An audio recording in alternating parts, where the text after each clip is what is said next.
شوفوا اللقطة المرعبة هذه، هذا المقطع يبين فيه طفل صغير يمشي لحاله بدون رقابة الأهل ورا هذه السيارة البيضاء، يمشي مباشرة للشارع كأنه في شيء مخفي سحبه بالكامل متجاه للسيارتين اللي كانوا ماشيين باتجاهه، لكن صار شيء يعجز اللسان عن وصفه. شوفوا صاحب السيارة البيضاء كان بين خيارين، ينقذ حياة الطفل ويتلف سيارته وسيارة اللي جنبه، أو الخيار الثاني أحسن الله عزاء أهل الولد. وأعتقد واضح لكم إيش الخيار اللي صاحب السيارة يختاره، الله يعطيه ألف عافية. قسم بالله أخبث عن ذي الإنسان ما شفت، أقسم بالله أخبث عن ذي ما شفت. شوف كيف لازق، لا يمديني أطلع ولا يمديني أركب ولا يمديني شيء. أنا ما بفرق كاميرا صوبها الحين لأن حد جاي ورا. والله إنك ما رجال، عطلتنا عن أشغالي. اقول لك الحين يوميك يا ربي صبع ما يدخل صبع، ايش يسدوك؟ وربي اخبث من كذا من جد ما في، هذا حرفيا مو مبقي اي مساحه، اعتقد حتى اصبعي ما يدخل هنا. المشكله الرجال معاه كامري اجدد موديل ولصقها في كامري من عهد الفراعنه. يا صاحب الكامري انت ايش عندك من جرأة عشان توقف بهذه الطريقه؟ انا والله لو عندي كامري شكلها زي هذه بتحصلوني اوقفها بمسافه لا تقل عن 5 كيلومترات عن اي جماد او بشري، والله تكفي الخدوش وقبعات الباب اللي ابلعها لما اوقف سيارتي بمواقف المولات. لكن الشيء هذا في الاغلب ما حيفيد لاني عارف حظي، بالنهايه بتجي عربيه من بعيد وتعدم لي البدي، ما ادري كيف.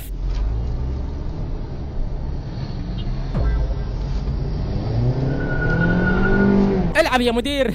هذول المناديب الفلاويه يا شيخ. دقيقه، لا يكون هذا اللي جاب لي طلبي. انا اقول ليش صحن الشاورما دائما يجينا مقلوب فوق تحت؟ طلعت من حركاتهم هذه اللي مال امها داعي. ولا صاحب الداشكام قام دعس قال لك يعني روح يا بطل انا المعزز. انا والله الحين فهمت ليش هذاك راعي الازيره صدم مندوب التوصيل، شكله كان يوصله الاكل وهو مقلوب. استغفر الله استغفر الله، والله استهبل. اقسم بالله لو واحد منكم يوصل طلبات لمده يوم واحد بس وقتها بيفهم المراره اللي يمر فيها هذول المساكين عشان يحصلوا على لقمه عيش. انا والله تذكرت هذاك اللي ملصق ورق على دبابه. قبل ان تفكر تصدمني تذكر ان دعوه امي مستجابه. اوف اوف اوف، يا ساتر يا ساتر يا ساتر.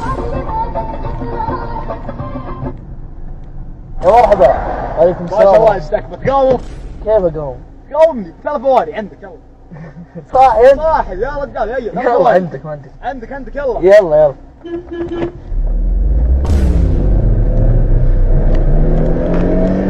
يا رجال ايش نوعيه الحشيش اللي هذا الشخص يستعملها؟ يا اخي كمان صاحب الدشكام حرام عليك، كان خليته يمشي ويفوز. اصلا هي خربانه الرجال رايح فيها عقله. وهذه واحده من اللقطات اللي تعور القلب من العيار الثقيل جدا، لانه هذا الانفلونسر الاجنبي اللي عنده فراري اف 40 نسخه خاصه ومعدل تعديل جدا غالي، بيوم من الايام طلع بالسياره بالخط السريع، لكن كان في سواق شاحنه خش على الفراري وحرفيا دمر الجزئيه اليسار. شوفوا. This just happened. I was driving and a semi truck with those big lug nuts got a little bit too close to me. He hit the side of the car.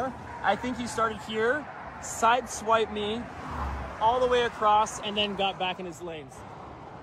I cannot believe this. وشوفوا هذا الشخص الروسي المجنون اللي حط 9 طبقات من التظليل على سيارته. انتوا شايفين المنظر اللي انا اشوفه؟ هذا والله يبغى يسوي سبيد رن لاسرع واحد توقفه دوريه، لانه بالفعل الدوريات وقفوه لكن ما غرموه. شوفوا ايش سووا الدوريات.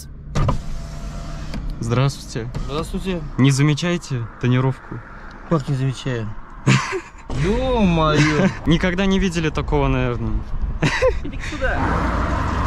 Можете посмотреть разницу, видите? Одна пятнашка и здесь. Очень темно, очень темно. Ты как ездишь-то?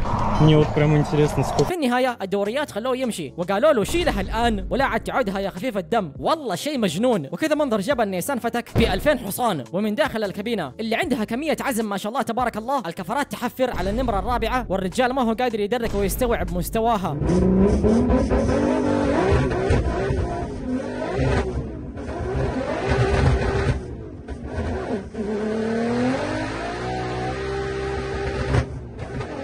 والرجال ما هو قادر يعشق السياره زي الاوادم لانه الجير ما هو ستروكر، الافضل انه يركبه لو بيعدل شيء في السياره. وشوفوا هذول الاشخاص اللي قدروا يعدلوا هذه الكامارو بحيث صارت تقدر تقطع من 0 ل 100 كيلومتر بالساعه في اقل من ثانيه واحده، بالتحديد في 0.97%.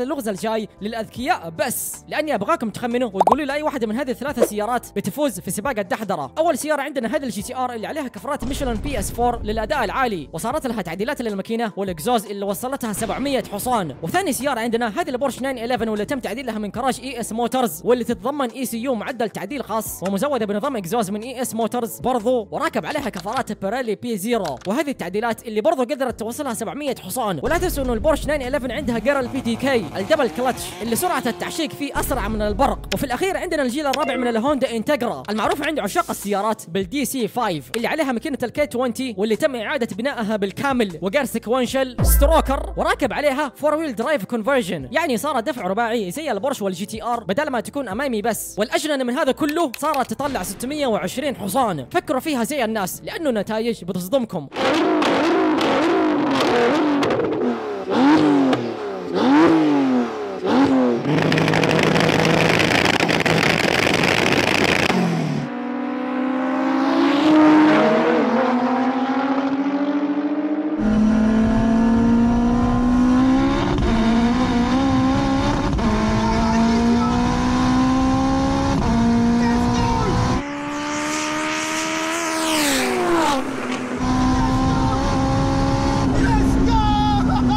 طيب ليش الانتجرا اللي عندها 4 سلندر بس قدرت تفوز على البورش والجي تي ار؟ لانه عكس البورش اللي وزنها 1650 كيلو جرام والجي تي ار اللي وزنها 1740 كيلو جرام، الانتجرا وزنها 1240 كيلو جرام بس، واللي يعطيها 2% نسبة قوة الى الوزن، عكس الجي تي ار اللي نسبة القوة الى الوزن فيها 2.4 والبورش اللي نسبتها 2.3%. طيب هذا الكلام ايش يعني؟ انا اقول لكم ايش يعني. بالنسبة للتسارع، السيارات اللي عندها نسبة القوة الى الوزن الاقل تتسارع بشكل اسرع نظرا لكون عندها طاقة اكبر لتحريك وزن اقل، وغير كذا تقليل الوزن مع الحفاظ على القوه او زيادتها يحسن كفاءه استهلاك السياره لقوتها، بحيث انه الماكينه بتشتغل بجهد اقل لتحريك السياره، او يعني بما انه صار وزنها اخف الجهد اللي كانت تستعمله لو كان وزنها ثقيل بتصير تقدر تستعمله عشان تخليها اسرع. انا اعتقد ان صدعت رؤوس 70% من اللي قاعدين يتفرجوا المقطع بالارقام والخرابيط اللي قاعد اقولها، فخلونا ننتقل للقطه اللي بعدها بسرعه اللي يبين فيها عيله كانت ماسكه خط، وهذا لين فيه نيزك اللي كان شكله جدا خلاب ظهر لهم بالسماء وهم يسوقوا، ولانه كان شكله خلاب الظاهر انه خطف انظار بعض السائقين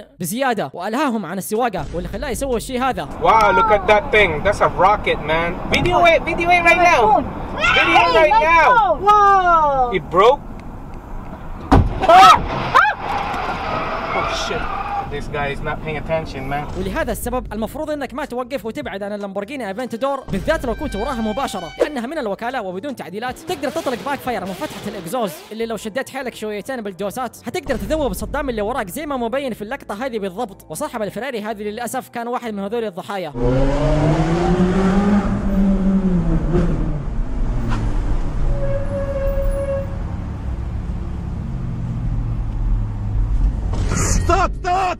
وبس. حقيقي شكرا على المشاهده، واذا ما اكتفيت بهذا القدر من المقاطع تقدر تضغط على هذا الفيديو اللي طالع على الشاشه وتستمتع اكثر. وبس سلامتكم.